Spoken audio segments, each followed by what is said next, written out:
অন্তর্বর্তী সরকারের প্রধান উপদেষ্টা অধ্যাপক ডক্টর মোহাম্মদ ইউনূসের সঙ্গে এনসিপি ও জামায়াত ইসলামের প্রতিনিধি দলের বৈঠক হবে। যমুনার সামনে আছেন সহকর্মী সাজেদা সুইটি।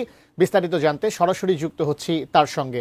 সুইটি, এই মুহূর্তে তো প্রথমে এনসিপির সদস্যদের সঙ্গে হবে, তো তারা কয়জন এসছেন বা বৈঠকটি আসলে শুরু হবে কয়টায়, আমাদের বিস্তারিত একটু জানাবেন।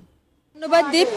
আমরা যমুনার সামনে আছি, যেহেতু সোয়া 5টায় বৈঠকের ব্যাপারে আমাদেরকে জানানো হয়েছে এবং এনসিপির নেতারা এরই মধ্যে ভেতরে ঢুকেছেন। কিছুক্ষণের মধ্যে তাদের বৈঠকও শুরু হবে। এনসিপির পরই জামাতের সাথেও বৈঠক হবে। গতকাল আমাদের দর্শকরা নিশ্চয়ই জানেন যে গতকাল বিএনপির 3 প্রতিনিধি নীতি নির্ধারক তারা এসেছিলেন। প্রধান উপদেষ্টার সাথে তারা আগে থেকেই দেখা করতে চেয়েছিলেন এবং তাদেরকে সন্ধ্যা 6টায় সময় দেওয়া হয়েছিল।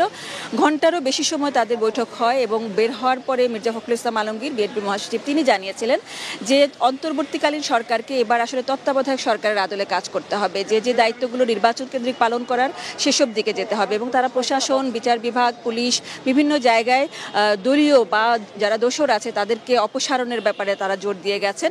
এসব ব্যাপারে কথা হচ্ছে, বিশেষ করে সরকারের ভিতরে দলীয় প্রতিনিধি যারা আছে বিভিন্ন দলের, তাদের অপসারণের ব্যাপারে চাপ দিয়ে গেছেন। ধারণা করা হচ্ছে 2 উপদেষ্টা এনসিপির পক্ষ থেকে যারা আছেন, আসিফ এবং মাহফুজ, তাদের ব্যাপারে এরকম, যদিও নাম বলেননি তারা, এ ধরনের ধারণা করা হচ্ছে যে তাদের ব্যাপারে আপত্তির ব্যাপারটা হয়তো বা তারা জানিয়ে গেছেন। আজ এনসিপির 4 প্রতিনিধি এরই মধ্যে ভেতরে আছেন। নাহিদ ইসলাম এনসিপির আহ্বায়ক, সার্জিস আলম আছেন, খালিদ সাইফুল্লাহ আছেন এবং সামান্থা আছেন।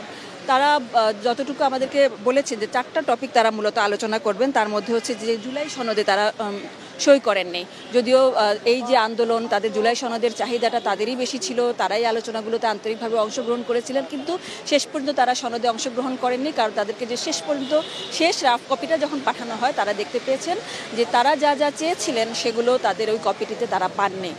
এই ধরনের কথা তুলে তারা বলেছিলেন যে সেসব দাবি পূরণ না হওয়া পর্যন্ত তারা এখানে সই করবেন না। এ কারণেই স্বাক্ষরের দিন তাদেরকে আমরা পাইনি।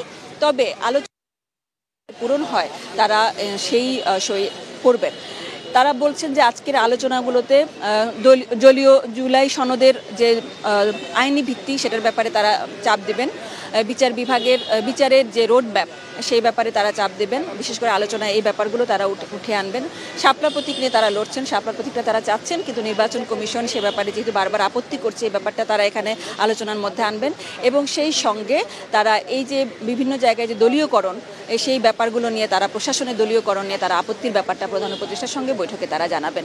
এরপরে জামাতের প্রতিনিধিরাও আসবেন। আমরা ধারণা করছি যে যেহেতু তারা জাতীয় নির্বাচনের আগে গণভোট চাচ্ছেন ডিসেম্বরের দিকে বা নভেম্বরের দিকে, সেই ব্যাপারটি তারা এখানে তুলে ধরার চেষ্টা করবেন।